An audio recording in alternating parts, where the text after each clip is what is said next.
No presión sorprendidos cuando entre solo molestos. Como si en fantasma hubiera perturbado el retrato perfecto de la familia. Me cuidan el umbral de la mansion Carter. Con el agua de lluvia escurriendo del borde de mi gorra de uniforme. Mis botas empapaban la alfombra de la entrada, pero nadie ofreció una toalla. Nadie dijo una palabra, solo en leave alzar de sellos. Sonrisas tensas y en cambio inconfundible en el lenguaje corporal.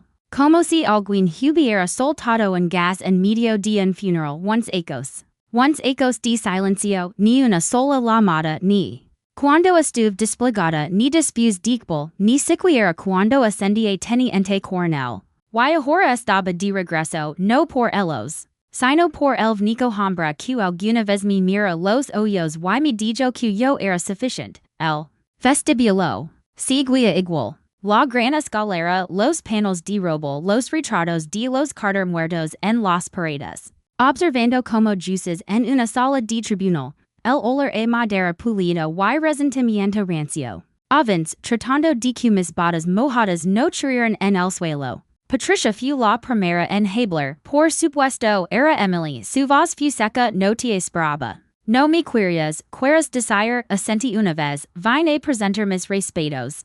Mi recorrió con la mirada, mi uniforme impeccable, las cintas en mi pecho. La raya de mis pantalones afilada como una cuquilla, sus ojos se estrecharon, es un funeral. No un desfile, abrí la boca, pero la serie de inmediato, no valía el oxígeno. El salón principal estaba cubierto de cortinas de terciopelo negro. Velas encendidas en cada alféizar, bandages de plata con bocadillos intactos. Extragos se movían con copas de vino, susurrando como niños en un colegio, algunos se detuvieron. Al verme, pero desviaron la mirada rápidamente, alcanzó fragmentos de conversación. No era ella la que desapareció la chica del ejército, pensé que había muerto en el extranjero. No, solo haya, pace junto a Rachel de pie junto a la barra, con el cabello impeccable y perlas en su cuello como pecuecas rejas de prisión. Su esposo, Thomas, estaba a su lado, revisando el reloj cada 10 segundos como si tuviera cosas más importantes. Que hacer que lograr al hombre que le dio acceso a la mitad de esta propiedad. Rachel me miró de reojo apenas un segundo, luego volvió a su conversación con un grupo de jóvenes abogados vestidos con trajes azul marino. Yo podría haber sido un camarero, un proveedor, una sombra, nada en su expresión cambió. Entonces un leve tintinio de plata contra cristal. Rachel había levantado una copa de champán, la sala se silencia, nuestro querido abuelo comenzó. Con la voz temblando en el registro justo, nos encebo dignidad, perseverancia y lealtad.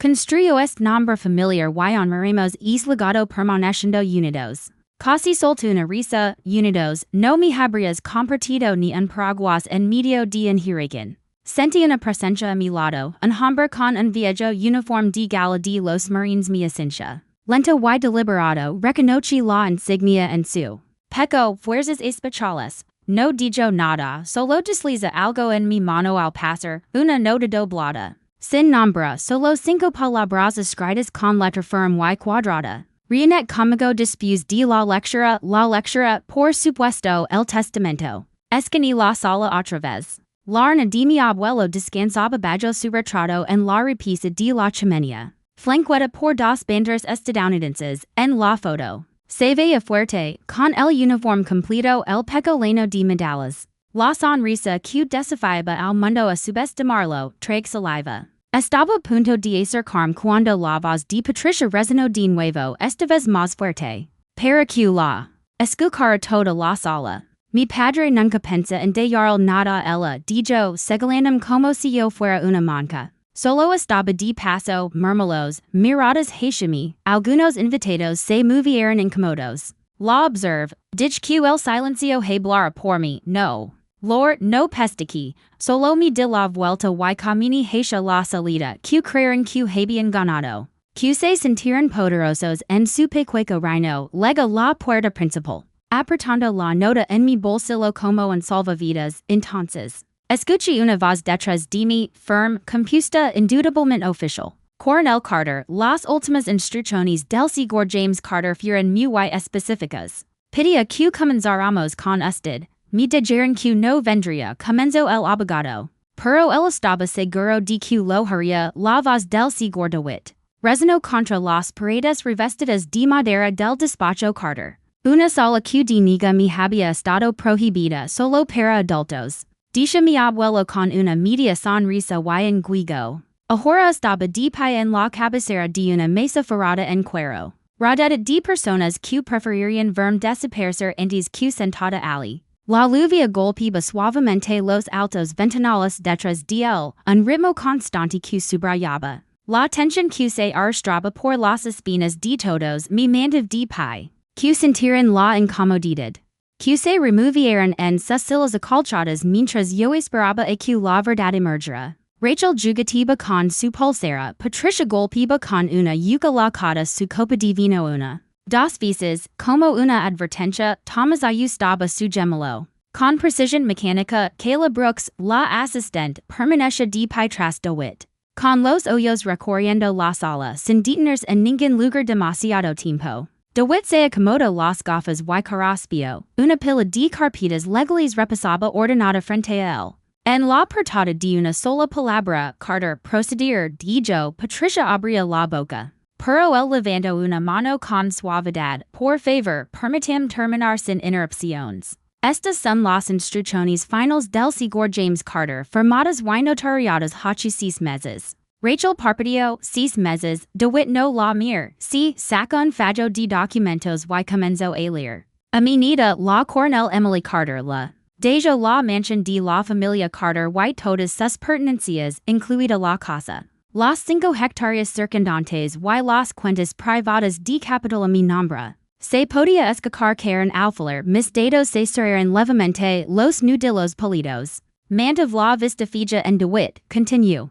A Emily Carter también le dejó la totalidad de mis ahorros. Restantes, 5 millones de dólares depositados en un fideicomiso con acceso inmediato. Además, mis acciones en East Ridge Investments. Que comprenden el 41% del control de voto. Serán transferidas a ella con efecto inmediato, Rachel Jadia, eso no. Eso no es posible, la voz de Patricia se agudizó, eso no. Puede ser legal, estaba enfermo, debía haber sido presionado, DeWitt levantó la mano otra vez. Esta versión del testamento anula todas las anteriores. Fue revisada por una firma externa de sucesiones. Y considerada legalmente irreversible bajo su directriz, no se incluyó en ninguna otra parte. Thomas se recostó en su silla, de pronto interesado en el techo, yo permanecía inmóvil, como bajada. Enquiroso sin ceñir en la quemadura, Rachel se levantó de golpe, porque ella sisía. Ni siquiera ha estado aquí, desapareció estides la lamaban un fantasma.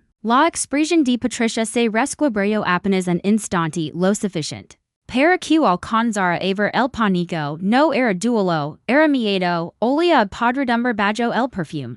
DeWitt buscó bajo la mesa y me entregó un sobresalado. La caligrafía en el frente casi me desmorona, para Emily, cuando yo ya no esté. Rompí el celo con dedos temblorosos, el papel dentro era grueso, costoso. La letra de mi abuelo se extendía en trozos firmes y anchos, sin perfust la que.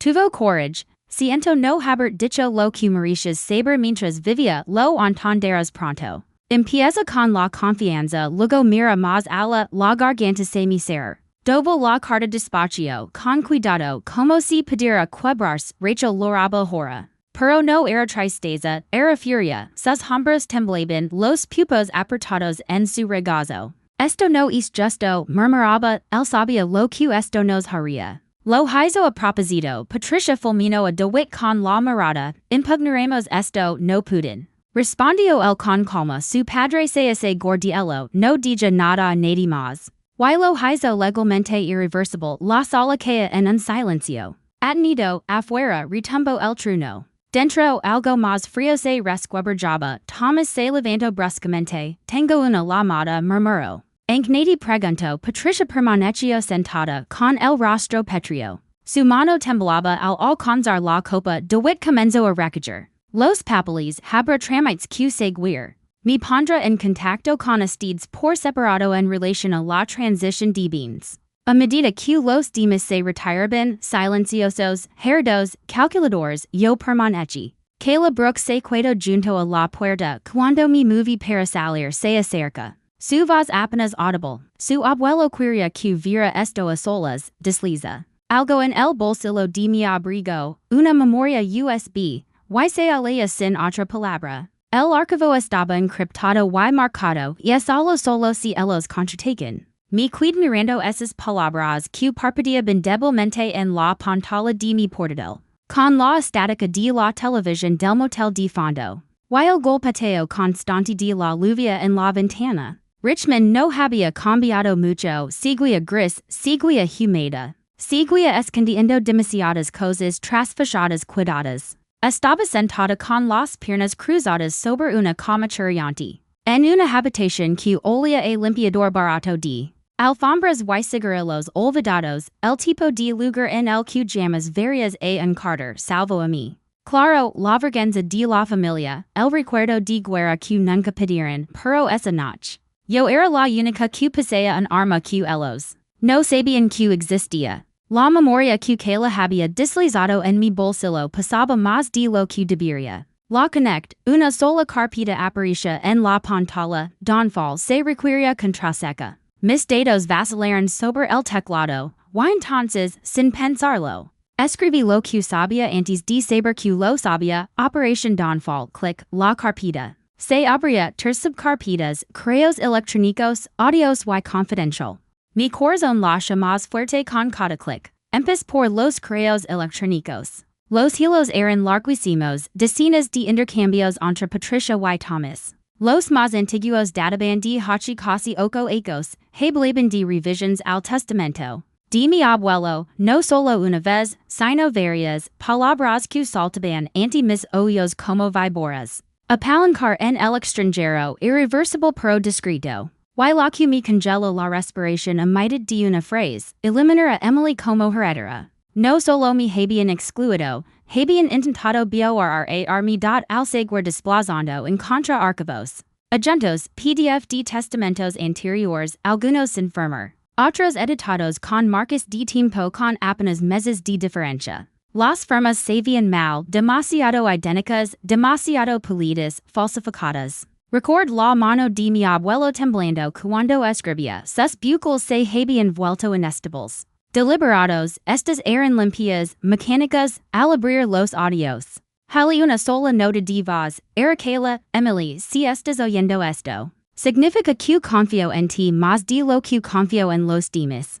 Form part del lado empresarial durante 7 años, vi cosas, tu madre, Thomas. Desfiban dividendos, lavaban dinero a través de fideicomisos falsos, confronté a Patricia una vez. Ella sonrió a la semana siguiente, estaba fuera, no firm. Un acuerdo de confidencialidad, creo que él lo planeó así, ten cuidado, no se queden inquietos. Su voz se quebró en esa última línea, sonaba asustada, cerré los ojos. Tratando de estabilizar mi respiración, las piezas se ensamblaban. Más rápido de lo que podía asimilarlas, habían intentado destruirme en papel. Ahora tenía pruebas de que habían falsificado documentos legales, desviado bienes familiares y, peor aún, intentado manipular el legado de mi abuelo bajo la fachada de tutela. Abrí la última carpeta, confidencial, dentro una sola imagen. Parpadí, era yo, quiza de 4 años, sentada en un banco junto a un hombre que no reconocía. Tenía la mirada firme, postura militar. Y su mano descansaba con protección sobre mi hombro. Detrás de nosotros, un cartel, picnic en Fort Braddock, 1996, en la esquina de la foto. Alguien había escrito con tinta roja, verdad, confidential, hombre no era James Carter. Revise las propiedades de la imagen había sido escaneada. En el disco helico pasado, el pulso se me acelera, era él, ¿podría serlo? No quis terminar el pensamiento, no, me recosté en la cama. Dejando que el viejo ventilador de techo girara sobre mí, la voz de mi abuelo resonó en mi memoria. La justicia no se concede, se toma, y de pronto lo entendí, no me había dado solo dinero. Me había dado un camino, un arma, una salida de la sombra en la que me habían metido. La habitación del motel se sentía más fría ahora, me levanté y miré por la ventana. Luces rojas de autos se deslizaban por la autopista bajo la lluvia.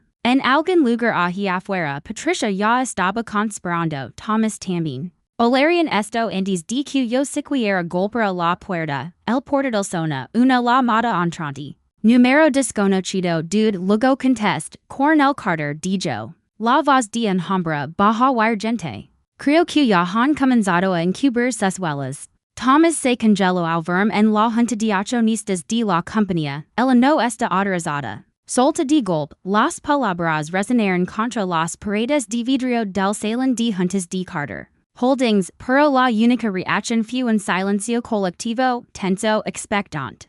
Media docena de consejeros estaban sentados en silas de respaldo de cuero. Plumas listas pero inmóviles, sus ojos iban de Thomas a mí, no pestaquí, tampoco sonríe, en cambio. Coloca el sobre blanco y grueso sobre la mesa de nogal pulido. Y lo desliza adelante con una quietud definitiva. La transferencia de acciones se ejecutó hace 6 meses. Y fue notariada por la firma Harriv and Bellery, Dij. En la página no está el código de registro oficial. En la página 3, el archivo federal. La mandíbula de Thomas se tensa. ¿Crees que entre aquí con un papel te convierte en ejecutiva de Carter? Holdings, no, responde con frialdad. Mi 40% me convierte en eso. Rachel parecha decir que el suelo la tragara enera no había dicho una palabra desde que entré. Pero su pai golpeaba bajo la mesa rápido y inseguro estaba vestida para las apariencias. Trache de poder perlas pero su postura la delataba. Estaba gritando su armadura más rápido de lo que podían repararla. Tol no perteneces aquí. Solta Thomas, esta es una sesión privada, solo directores, exactamente eso es lo que es, replique. Y yo soy la mayor accionista en esta sala, alguien. Tosia al fondo, el hombre de legal, Morris, creo, se removió en su asiento, pero no dijo nada. Abrí lentamente mi portafolio y saqué el documento sellado por la corte. Que DeWitt había enviado por mensajero, el celo dorado del notario brilló. Bajo las luces de la sala de conferencias. Lo sostuve en alto y me asegurar de que cada par de ojos alcanzara ver el emblema. Si desean cuestionar la legitimidad acadi, pueden presentar un recurso en el Tribunal Federal de Sucesiones. Pero quiz quieren revisar sus relojes, el plazo. Legal venció hace 3 días, el rostro de Thomas se tensa. Sus manos aferradas al reposabrazos con los nudillos blancos, justo en ese momento. Una voz crepito en el altavoz situado en la cabecera de la mesa. Disculpen la interrupción, dijo Kayla Brooks, con una voz serena y sin prisas. Me no de manera remota en mi calidad de antigua responsable de cumplimiento. Acabo de subir al disco de la junta los registros del sistema que detallan la auditoria. De credentials de seguridad del último mes del señor Carter. Confirman que Emily Carter estaba registrada como beneficiaria. Y que se le concedía acceso administrativo. Su voz era un bisturi abriendo paso entre la niebla de arrogancia y dudas. Y Acadia. Esos registros incluyen los repetidos intentos de Patricia Carter de acceder a archivos restringido. Los que le había sido expresamente prohibido entrar, silencio. La sala de juntas se sintió más fría de repente a no de los miembros un hombre mayor con gafas sin montura el señor Hanley, director financiero, habló al fin. Estos documentos son válidos, y con el 41%.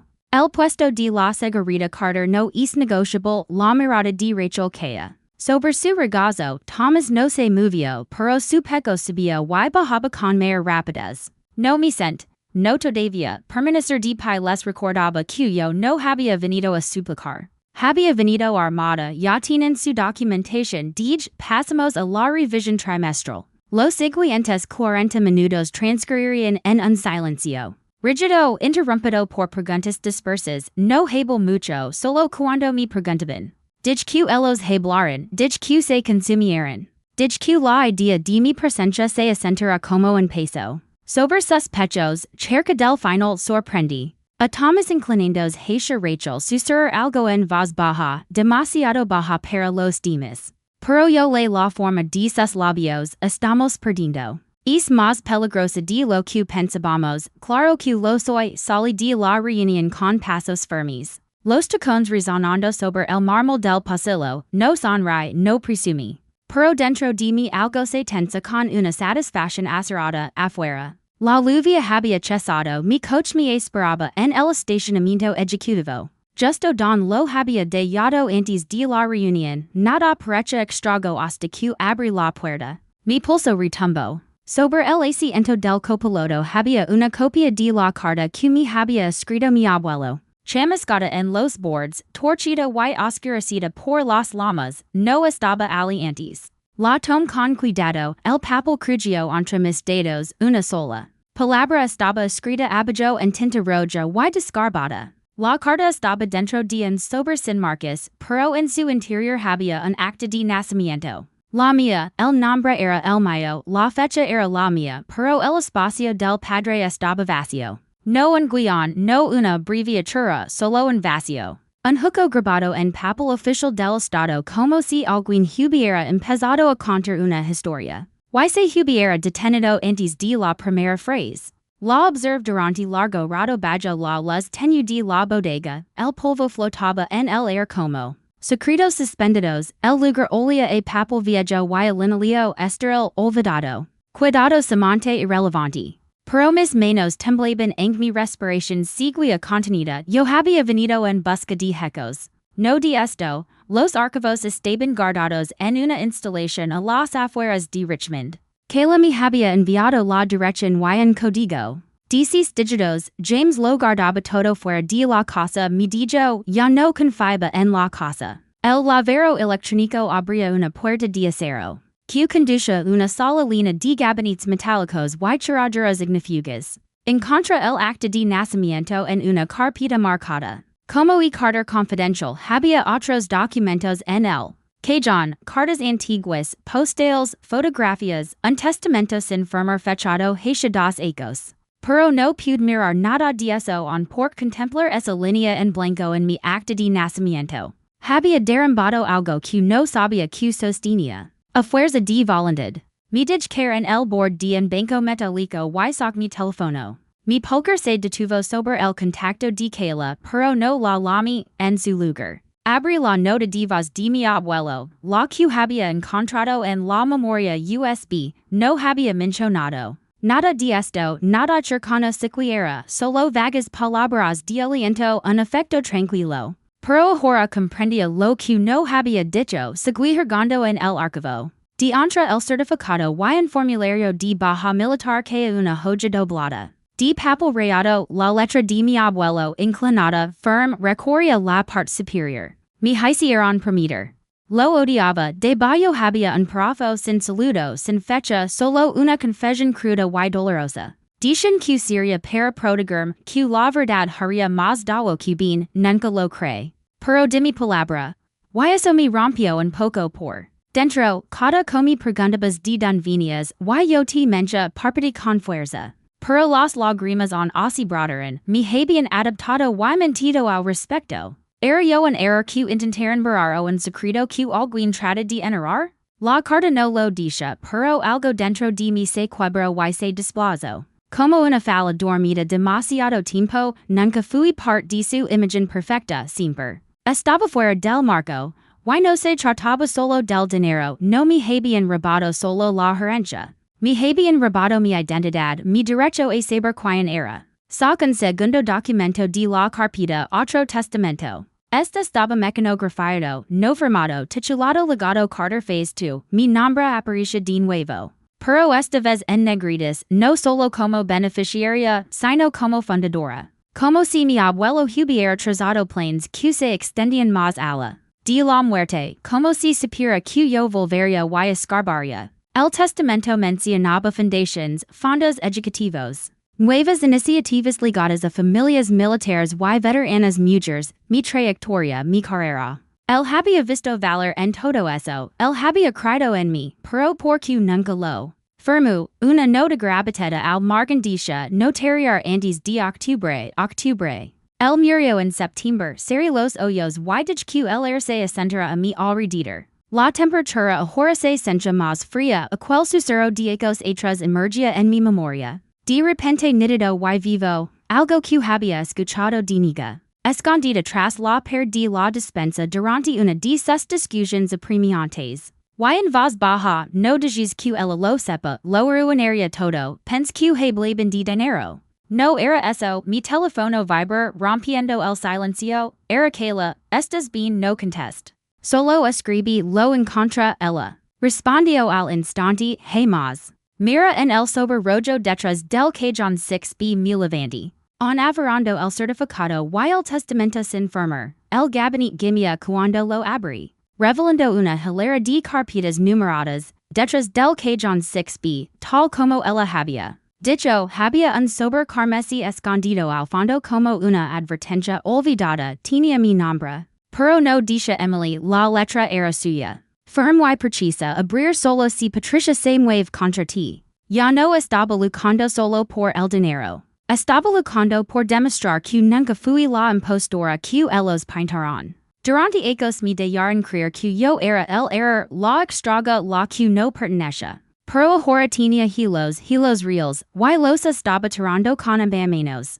El tribunal de Richmond estaba silencioso esa macana, apenas el chirrido ocasional. Zapatos sobre el suelo pulido. Me sent junto a Kayla en una larga mesa metálica dentro de la sala de archivos públicos. Las dos inclinadas sobre carpetas de registros patrimoniales. Impuestos y antiguas declaraciones de Carter Holdings. Ella tecleba sin descanso en su portátil mientras yo revisaba copias de balances. Y documentos legales que parecían extrañamente Juegos demasiado limpios, tu madre y Thomas son buenos escondiendo, murmuró Kayla. Pero son prezosos con el rastro en papel, como, pregunt.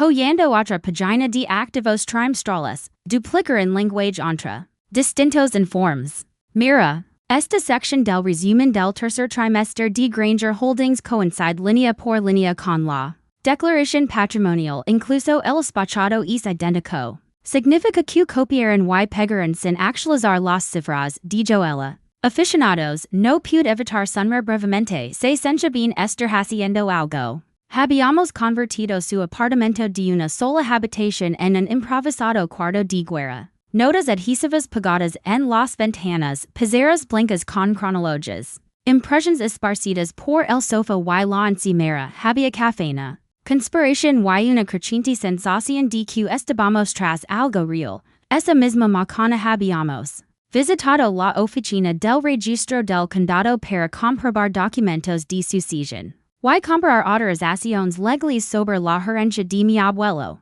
View ali don conocemos a la Segura Ortega. Una asistente de mediana edad con ojos agudos y memoria aún más afilada. Recuerdo el apellido Carter, dijo mientras entregaba una tableta digital. Mucho ir y venir la primavera pasada, firmes enmiendas. Una vez el notario vino 3 días seguidos, puede decirnos quién firmó en la última visita? Pregunt, la Segura Ortega nega con la cabeza, no de memoria, pero si el registro existe. Estará en el libro de testigos, tendrán que solicitar una copia formalmente, lo hice, y cuando el registro liga esa tarde. Kayla Paladicio, esta fecha, dijo segalando. Estos días después de que James Carter fue ingresado en cuidados paliativos. Ya ni siquiera podía hablar, me qued mirando la firma del notario, limpia, oficial atestiguada. Era imposible, el no firmó eso, Kayla asintió con gravedad. Lo que significa que alguien lo falsificó, y si está vinculado a documentos financieros, eso es fraud. Tecleo unas cuentas visas y abría una hoja de cálculo que había creado durante su tiempo en Granger Holdings. Había copiado todo el registro interno de empleados antes de marcarse por si alguna vez necesitaba un arma. Ahora era oro puro, cruz est nombre Victor Mendel. Está registrado como asesor de inversiones de James Carter, explica, pero mira esto. También cobra un salario de Granger Holdings como asesor. Estratégico, mi pulso se acelera. Doble sueldo, Kayla se recostó en la silla, o un testaferro. Alguien usado para canalizar fondos, cavamos más hondo. En una carpeta marcada asignaciones a organizaciones sin fines de lucro. Encontramos un número de cuenta. Que levaba hasta una sociedad fantasma extranjera con base en Baez, no. Estaba bajo el nombre de Patricia ni de Thomas. Pero se movía a través de un fideicomiso que listaba beneficiarios auxiliares. Uno de ellos era una LLC ficticia. Thank you Lada, un apartado postal en Delaware, estructura clásica de lavado. Remuro Kayla, dividir, bar, enjuagar y reinvertir. Un vacío se abrió en mi estómago. Habían desviado los fondos destinados a la fundación. Peor aún, dijo Kayla, la habían creado para lavar dinero. Tu abuelo pensó que estaba construyendo un programa de becas. Ellos lo usaron como un conducto. El silencio se instaló entre nosotras, más espeso que las nubes de tormenta afuera. Me levanté, caminé hacia la ventana y observé las sombras parpadear sobre su pizarra blanca. Nombres, fechas, flechas. Tantas mentiras que ya no me sorprendían. Y sin embargo, había una más que aún no había enfrentado.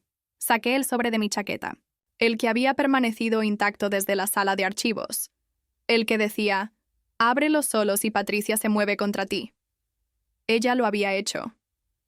Con las manos temblorosas rompí el sello. Dentro había una fotografía en sepia, uniforme militar, un desierto detrás de él. Un hombre con la misma nariz que la mía, la misma frente intensa. Detrás de la foto había un archivo escaneado, papeles de baja militar, honorable, fechado en 1984. Su nombre, Daniel Everett, no Carter.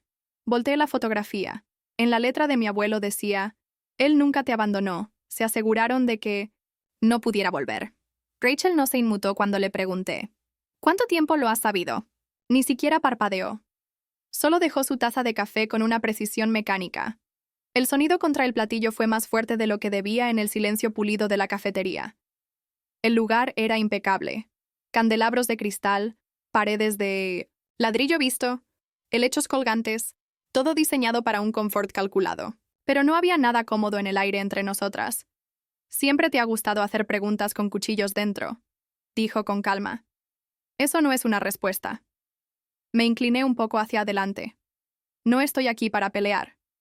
Estoy aquí para entender por qué la hermana en la que confiaba, no. En la que necesitaba confiar, se mantuvo firme mientras destripaban la verdad. Su sonrisa vaciló por una fracción de segundo. No lo entiendes, Emily. Yo no me quedé de brazos cruzados. Sobreviví. Tú te fuiste. Yo me quedé. Eso conllevaba elecciones. Su voz era suave, casi ensayada. De pronto recordé una tarde de verano cuando tenía 7 años. Había dibujado un retrato de mi padre y de mí, crayones marcando fuerte el papel. Rachel lo tomó sin decir nada, y lo rompió en 2. Entonces tampoco explicó nada. Sin regaños, sin disculpas, solo destrucción silenciosa. Ese dinero, continuó Rachel, devolviéndome la atención, nunca fue realmente tuyo.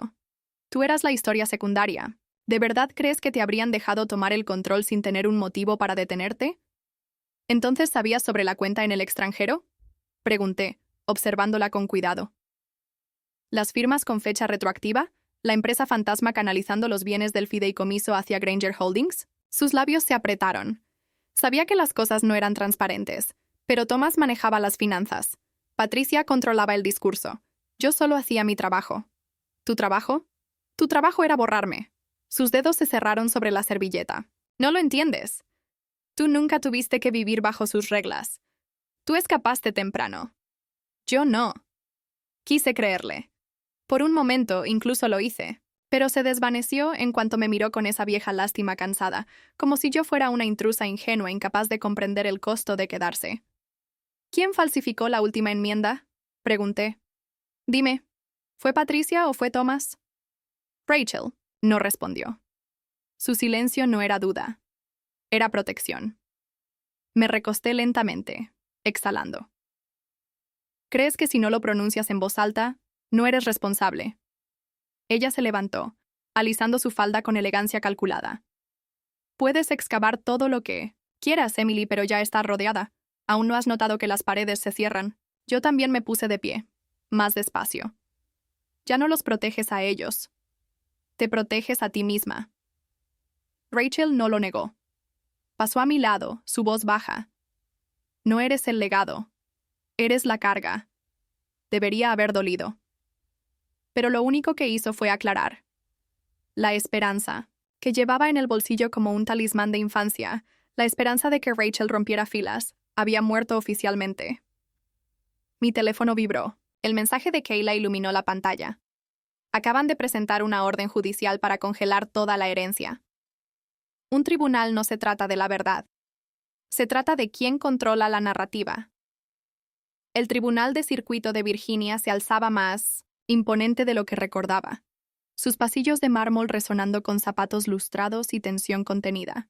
Mi acomod el seco de gala, las cintas alanetas, y entre como si el lugar me perteneciera. Tenía que hacerlo, elos medirian cada respiración que tomara en busca de debilidad dentro. El era estaba impregnado de perfume, carpetas de cuero. Y litigios, Patricia estaba sentada a la derecha, perfectamente compuesta con un traje gris carbon. Thomas se inclinaba hacia atrás a su lado, con gesto ingrato y inescrutable. Que le dio una ligera inclinación de cabeza desde la galería. Don se encontraba su portátil ya abierto. Los dados listos como los de un director antes de la primera nota. El juez Baines entró de cabello blanco escéptico y terriblemente despierto, caso número CV-3104. Enuncia el alguacil con tono firme. Motion para imponer una orden judicial permanente sobre la distribución de la herencia Carter el equipo. Contrario, el buffet elegido por Patricia lanzó el primer golpe.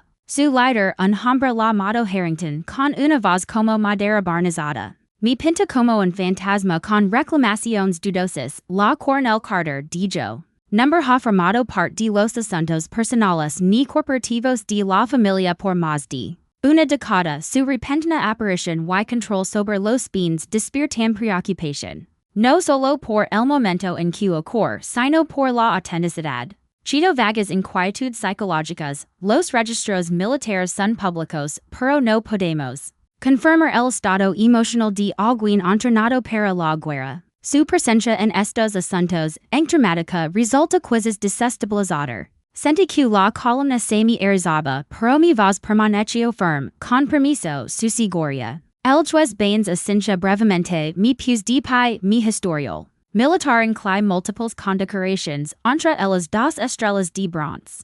Estuve al mando de la logística durante la operación Sentinela. Cuando se firmó en actas el testamento revisado, pedí permiso para asistir al funeral de mi abuelo. Y cumplido con cada paso legal desde entonces, Harrington intentó interrumpir. Pero el juez levantó la mano. De ella terminar, lo mayor directo a los hoyos, esto no se trata de inestabilidad, se trata de poder. De quien pensa que lo heredaria y de quien realmente lo hizo, que la se levantó después, su seguridad. Si me permite presentar una línea de tiempo notariado y un registro digital de acceso de la memoria USB en cuestión. Con la cadena de custodia documentada. Dio un paso al frente, los hoyos fios en el juez.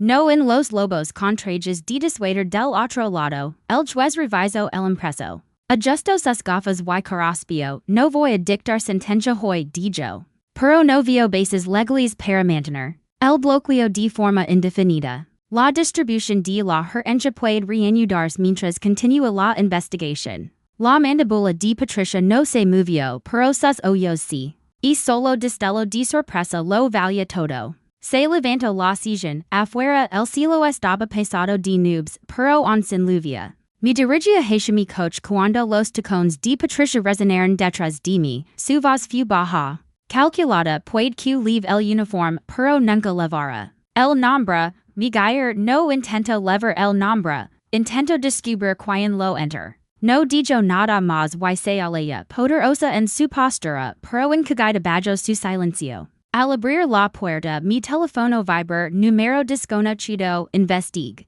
La Fundación Henderson, Ali comienza todo. Mayer la pantalla con el corazón golpeando contra mis costillas. No por miedo, sino porque alguien a la afuera quería que siguiera adelante, y lo haría. Me sent sola en mi coche durante 27 minutos. Mirando el tablero como si guardara las respuestas, el estacionamiento del juzgado estaba casi vacío, sombras alargadas bajo las lamparas en bar. La tormenta que había amenazado toda la tarde finalmente se abría sobre Richmond, lanzando finas cortinas de lluvia contra el parabrisas. No encendí los limpiaparabrisas, me gustaba la distorsión. Hacia que todo afuera perciera un reflejo borroso de lo que lavaba dentro del pecho, no lor. No great, solo me quedé sentada, una parte de mí se preguntó si debí haber seguido. Desaparecida once ecos eran suficientes para perderse, podia desvanecerme otra vez. Hure alguna vez en Nombre en Montana u Okinawa. Y de que la familia Carter se pudriera en sus illusions. Pero esa no era la voz que importaba ahora. Era la de mi abuelo, que seguía resonando desde algún rincón preservado de la memoria. No la versión que untaba las manos con cortesía en la mesa o fumaba en silencio en el porche. Sino la que se inclinó a mi lado después de una ceremonia escolar y mi susurró. Nunca aplaudirán tan fuerte como mereces, no digas qsot. Impida ganar los aplausos, golpe el tablero una vez, no con rabia, solo para hacer algo real. El sonido mi sobresalto, bien, el icono de correo de voz parpadeaba. No quería escuchar nada más esa noche, pero el instinto me dominó, lo toqué. La voz de que la salía cortada y urgente, Emily, el secretario del juez bains mi llama fuera. De registro, el equipo legal de Patricia prepara una nueva motion. Algo sobre impugnir la validez psicológica del testamento final de James, van a alegar incapacidad. Necesitamos movernos más rápido, termin la mata antes de que concluyera. No porque no me importara, sino porque necesitaba silencio otra vez. Necesitaba escuchar la única voz que todavía lograba darme equilibrio. Abrí la carpeta encriptada en mi teléfono. La que la me había transferido después de nuestra primera inmersión profunda. En Carter Holdings, enterrado al final había un solo archivo de audio, sin título, solo una fecha, 2 de agosto de 2017. Cuando comenzó a reproducirse, olvid como respirar. No sé si esto alguna vez llegará a ti, Emily, pero si lo hachi, significa que ellos no ganaron. No por completo, quiero que sepas que te vi. Vi quien eras antes de que te onsawaran a dudar de elo. Y lamento no haber sido más fuerte, pero tal no ears supien, ears tu propia fuerza, no digas que ellos te digan quien ears. No me di cuenta de que estaba temblando hasta que el teléfono se me resbaló sobre el regazo. Lo había grabado 6 ecos atrás, eso fue antes del cáncer. Antes del silencio, había sabido incluso entonces como terminaría todo esto? Me incline hacia adelante, apretando el volante con fuerza. La lluvia sonaba más fuerte ahora, como una advertencia o un ritmo, o quizá una cuenta regresiva. Pensé en Rachel en su mirada muerta al otro lado de la mesa del café. En su voz helada cuando me llama una carga, pensé en Patricia susurrando. Venino fuera del tribunal intentando destruir todo lo que llevaba mi nombre incluido yo. Y pensé en mi padre. No en el hombre que inventaron para llenar una casilla en un formulario. Sino en el soldado que fotogardaba en el cajón de la mesilla del hotel. El que intentaron borrar, habían falsificado registros, movido dinero, reescrito mi origen. Pero yo seguía aquí, y ya no se trataba solo de sobrevivir. Conduce de regreso al hotel a través de la oscuridad. Con el archivo de mi abuelo todavía repitiéndose en mi cabeza como un mantra. Al llegar a mi habitación no encendí las luces. De inmediato, me senté al borde de la cama y abrí el viejo álbum de la familia Carter. Que la había encontrado entre los archivos de la herencia. Estaba repleto de sonrisas forzadas y árboles de Navidad. Pero entre dos páginas estaba la fotografía. A la que siempre volvía una joven sosteniendo a un bebé. El pai de foto dice campo de entrenamiento 1992, la mujer no era Patricia. Esa era mi verdadera madre, la que nadie mencionaba, y el bebé era yo, pais mis dedos por el borde. De la fotografía, luego susur hacia el silencio, me mintieron toda la vida. No solo sobre el dinero, sino sobre quien soy. No era desesperación. No ahora, era una declaración, una línea trazada en ceniza y sangre. La macana siguiente no sería otra ronda de defensa, sería el primer ataque. Tomé el teléfono y llamé a Kayla, cuando respondió no dude, ya. No solo estamos defendiéndonos, ahora vamos por ellos, hubo una pausa. Luego su voz liga con la precisión que solo conocen los curatos de guerra. Entonces es hora de mostrar lo que guarda del servidor de la compañía, el libro Mercue. Ellos creyeron que había eliminado. Habían enterrado la verdad dentro de una fundación benéfica. Pero olvidaron que yo había sido entrenada para desenterrar cuerpos. La Fundación Henderson tenía una dirección en un barrio arbolado. Cerca de Dupont Circle, pero los registros no estaban allí. La recepcionista, Cortés pero cautelosa. Nos indicó dos calles más a la hacia un edificio de archivo con clima controlado. Que parecía más una oficina de correos abandonada. Que el epicentro financiero de los pecados de una familia dentro. El aire estaba impregnado de químicos de preservación y del olor a abandono. Los fluorescentes parpadeaban sobre nuestras cabezas. Mientras pasábamos frente a hileras de gabinetes de acero. Y servidores que zumbaban enjalados bajo lave. La mayoría de las organizaciones sin fines de lucro se digitalizaron después de 2015. Explica la archivera mientras nos entregaba un pase temporal. Pero la Fundación Henderson insistía en respaldos. En papel algo sobre pruebas de auditoría, sonrió con rigidez, como si tampoco lo creera. Que la y yo la seguimos por un carácter angosto lleno de calles de libros contables y sobres Manila. En la sala 214, segaló una mesa metálica bajo una luz cuchisportiva. Van a necesitar las calles 3, 5 y 12, ejercicios fiscales de 2011. 2019, alguien las consultó una vez el año pasado bajo el nombre C. Granger. La inicial del segundo nombre de Thomas. Intercambió una mirada con Kayla que ya tenía su portátil abierto. El primer libro parecía inofensivo, registros de donaciones, eventos. Impresiones brillantes de invitaciones a galas, pero enredados entre las líneas había patrones. Las transferencias de subvenciones pasaban siempre por los mismos dos bancos. Siempre justo por debajo de los $10,000, sumas demasiado pequeñas para levantar alertas. Lo suficientemente constantes para estar elevado que la saca. Su teléfono, mira esto. Superpuso las rutas bancarias con los datos de nómina de empleados que había extraído de Carter. Holdings meses atrás, los nombres coincidían, las líneas de tiempo se alineaban. El dinero entraba por la fundación. Salía a través de Granger Holdings y desaparecía en cuentas offshore. Bajo subsidiarias registradas en BIS. El nombre de Rachel aparecía en los formularios de confirmante de al menos 7 de ellas, ves. Esto segaló Kayla. Cada cuenta que ella firmaba se escribía en un trimestre fiscal en el que Patricia hacía. Declaraciones públicas sobre inversiones estratégicas de legado.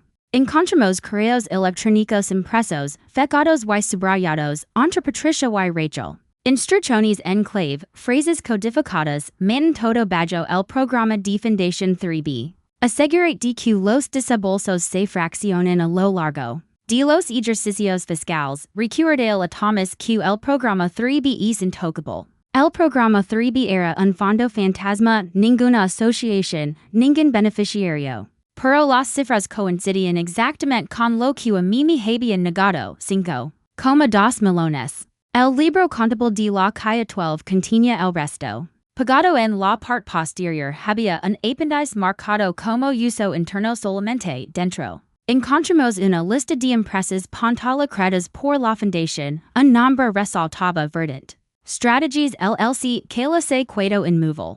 Esa es la empresa que falsifica los documentos de recuperación el año pasado. La misma que sigue en mi informe de denunciante. Antes de que me obligaran a retractarme por el bien de la familia. Pasamos más páginas. Verdant Strategies había recibido casi $300,000 de la Fundación Henderson. Para respaldar esfuerzos de cumplimiento administrativo. Código para silenciar a personas como Kayla, una partida se refería. De manera críptica consultor externo supresión con las iniciales MK Michael Keller. El antiguo denunciante que desapareció hace 2 años después de amenazar con demandar a la familia. Sentí que algo se me retorcha en el pecho, no era solo una traición, era un plano. No solo me habían borrado del testamento.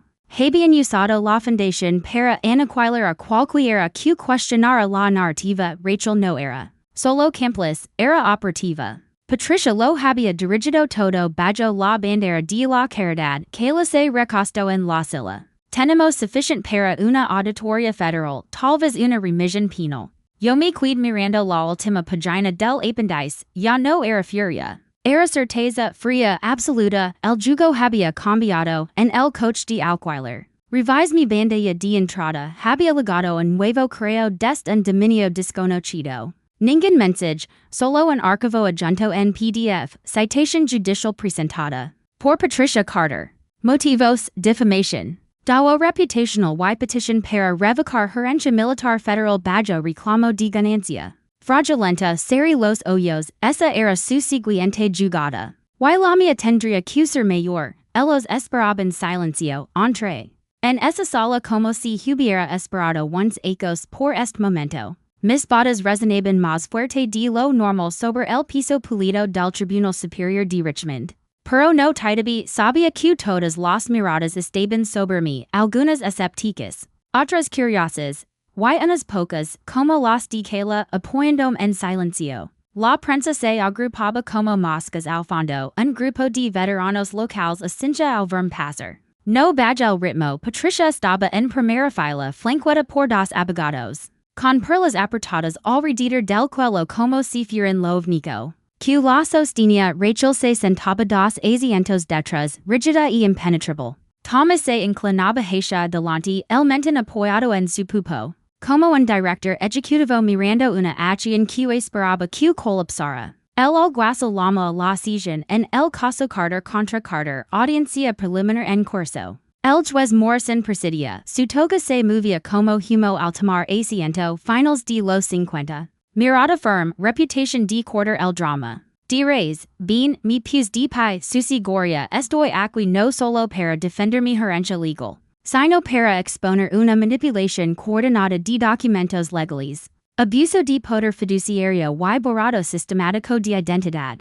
Su mirada se cruzó con la mía, firme, proceda, Coronel Carter. El título hizo que la mandíbula de Patricia se tensara, que la fue la primera en subir el estrado. Su testimonio era medido, meticuloso, explica su papel en Carter Holdings, los datos que recuperar, las discrepancias que la ordenaron ignorar. Luego vinieron los registros en la memoria USB, cronologias que mostraban a Patricia, accediendo a los archivos de James Carter tras su derrame cerebral. Justo días antes de la última actualización del testamento, presente el certificado de nacimiento, después. La documentación legal que demostraba que la identidad paterna desconocida fue ocultada, deliberadamente. Junto con eso, un testamento suprimido que mi abuela redactó pero nunca firmó. En el que detallaba una fase del legado Carter destinada a ser supervisada por mí. Levante el libro contable de la Fundación, este documento rastrea los desembolsos de la Fundación Henderson. Casi 5 millones de dólares canalizados a través de cuentas fantasma vinculadas a mis familiares. Bajo la fachada de trabajo sin fines de lucro, el abogado de Patricia se levantó bruscamente.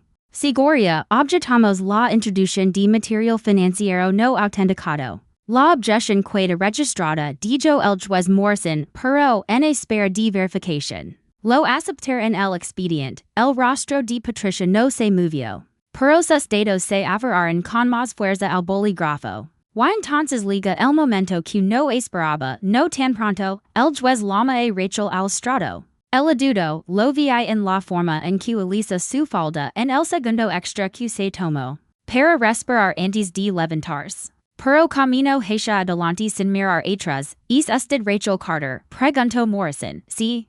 Es consciente de que este bajo juramento lo estoy, las preguntas comenzaron despacio. Su papel en la fundación, su conocimiento de las cuentas, ella esquivaba, desviaba. Firmó conscientemente documentos relacionados con el programa 3B? No recuerdo los detalles. Me dijeron que eran subvenciones estándar, ¿quién se lo dijo? Los ojos de Rachel se movieron hacia Patricia, un silencio, luego mi mir, su voz se suavizó. Mi madre, ¿y sabía que esos fondos estaban vinculados a cuentas en el extranjero? Yo no sabía dónde van, lo cuestiono, no. ¿Por qué no? Rachel titubeó, finalmente dijo, porque no quería hacer el dawo, solo no los detuf. La sala quedó inmóvil, Kayla. Permaneció sin moverse. El rostro de Patricia se enderechía como piedra por primera vez. Rachel parecha haber roto la formación. El juez Morrison se inclinó hacia adelante. Las manos unidas en un arco, con base en la evidencia preliminar es tribunal avanza. Hacia un juicio público completo de Carter contra Carter. Y así. El silencio del que dependían se quebró. ya no se trataba solo de una herencia. Se trataba de la verdad bajo plena luz, mi pies de pie ante el tribunal no como demandante. Ni siquiera como hija, sino como la prueba no decida de una conspiración, la sala establina. Veteranos ocupaban los bancos traseros, las manos sobre sus gorras de servicio. Reporteros escribían frenéticamente las cámaras preparadas. Pero los únicos ojos que importaban estaban frente a mí, Patricia, fría, brillante, acorralada. Respire hondo y levante el gastado cuaderno de cuero, el de mi abuelo, el Q. Nunca quiso que nadie en esta sala escuchara, las entradas comienzan en 1992, dije con voz firme. Cuando el mayor Andrew Blake fue reportado como desaparecido en Achian. Una misión encubierta no se recuperaron restos, pais la página marcada. Esta estafecada el 14 de agosto de 1993, once meses antes de que yo naciera. Le en voz alta el vino a mí. Con una mentira y una exigencia, dijo que si quería paz, no debía decir nada sobre la niga. Que la verdad destruiría a la familia, me hizo enterar al hombre que me salvó la vida. Y ahora quiero enterar también a su hija, se alzaron murmulos. A un reportero se le caía un bolígrafo, el juez Morrison golpea una vez el mazo. Silencio, continuó, el mayor Blake era mi padre, el hombre que todos asumieron desaparecido. Olvidado. No era solo un nombre, era el amigo más cercano de James Carter.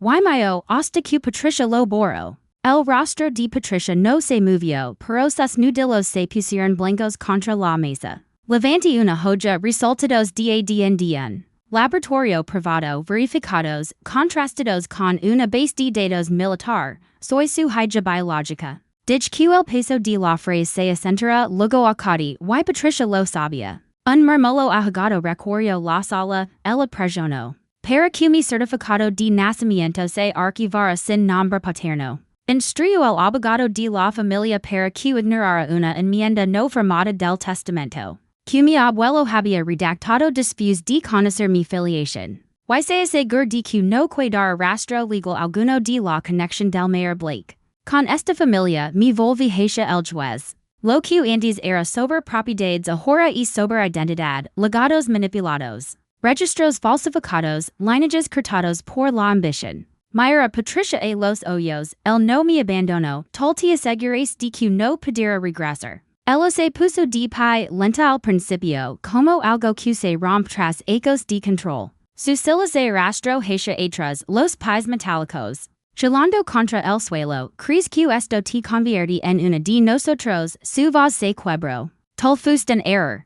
Una vergüenza entonces su compostura se quebró, él nunca debía volver, gritó. Yo me aseguro de que no lo hiciera, estelaron los jadios, las cámaras dispararon. Uno de los veteranos se puso de pie, atenido, incluso Rachel se cubrió la boca, el juez Morrison se levantó, basta, Patricia seguía gritando. Iba a reunir todo lo que tenía, una familia que proteger, el alguacil se movió rápido. Manos firmes en sus brazos, ella se resistía, forcejando, escupiendo palabras. No es nada, solo una bastarda con uniforme, el mazo golpea con fuerza. Este tribunal ordena la custodia inmediata de Patricia Carter, declara el juez Morrison. Cargos, perjurio, obstrucción a la justicia y desacato, fianza denegada, dos alguaciles. La sujetaron, los ojos de Patricia encontraron los míos una última vez, ya no con furia, sino con incredulidad, como si acabara de ver como su propio imperio se convertía en polvo. Y yo no aparté la mirada, pasaron ecos construyendo un reino sobre mentiras, basta una sola verdad para reducirlo a cenizas. Los reporteros invadieron las escalinatas del tribunal como avispas salidas de un nido. Cámaras destelaban, voces lanzaban preguntas que no pensaba responder todavía, camini entre ellos. Dejando que su ruido se desvaneciera como estática dentro de mí, todo se había vuelto quietud. Dentro de Carter Holdings, el silencio era más ensordecedor. Thomas estaba sentado tras su escritorio con una calma fingida que no alcanzaba sus ojos. ¿Has provocado un buen desastre? Dijo, no, respondí, lo provoquéis tal. Abría la boca otra vez. Pero un golpe en la puerta lo interrumpía, dos hombres. De traje oscuro entraron, el emblema del Departamento de Justicia brillaba en sus chaquetas. Thomas Granger, se la entrega una citación federal, anuncia a no dielos, evasion fiscal. Lavado en el extranjero y falsificación de registros de la fundación. El rostro de Thomas se derrumbó sobre sí mismo, mezclando rabia, incredulidad y miedo. Detrás de ellos entrucala con la mirada aguda sosteniendo una carpeta. La junta votó mientras usted ensayaba sus excusas, con efecto inmediato, queda. Relevado de todas sus funciones, he sido nombrado directora interina hasta nueva revisión. El la mir como si lo hubiera apuñalado por la espalda. Era solo la asistente, que la no se enmudó. Deberías haberme tratado como algo más que una chica de recados. Fui escoltado afuera segundos después. Todo el piso ejecutivo observaba tras los vidrios polarizados, algunos murmuraban, otros apartaban. La mirada, nadie lo defendía. Esa misma tarde, Rachel convocó una rueda de prensa. El cabello recogido con fuerza, un traje rosa pálido reemplazando su habitual negro de disuader. Las cámaras dispararon cuando se acerca al podio frente a la sede de Carter Holdings. No estaba al tanto de la magnitud de las decisiones financieras de mi familia, comenzó. Pero acepto la responsabilidad por no haber hecho preguntas, por guardar silencio cuando no debía. La observe desde un costado, su voz temblaba lo suficiente para parecer ensayada, las lágrimas llegaron en el momento exacto. La disculpa estaba calculada al milímetro, después se acerca a mí en el pasillo. Lo dije en serio, susurra Rachel, no lo sabía todo, pero sabías lo suficiente, respondí. Rozó mi brazo con la mano, seguimos siendo hermanas, no, y en voz baja, nunca lo fuimos. No en lo que de verdad importa, su mano queda asincha una. Vesguise ella, seguida por la estela de preguntas de la prensa dat miguel hacia el podio. Don los reporteros on esperaban más, de un paso al frente, nunca se trata de venganza, les dije. Se trata de memoria y de lo que me hereditaron. A mi abuelo, a la gente que confió en este apellido y solo recibió traición a cambio. Los flashes explotaron. Dije que la historia se reescribirá ante ellos, no como un escándalo, sino como un ajuste de cuentas. Esa misma tarde, comenzó la redada federal. Furgonetas negras se estacionaron frente a Carter Holdings, los agentes avanzaron con precisión. Coordinada sacaron calles de documentos, discos duros y servidores, algunos empleados lo harán. Otros intentaban esconderse. Rachel salía por la puerta trasera con el rostro cubierto. En las cámaras la captaron atravesando un mar de micrófonos. Yo observaba todo desde la acera. Junto a Kayla, ¿crees que también la acusaron a ella? Preguntó ella misma se. Hizo parte de esto, respondí, ahora le toca vivir con ello, empezamos a caminar de regreso al hotel.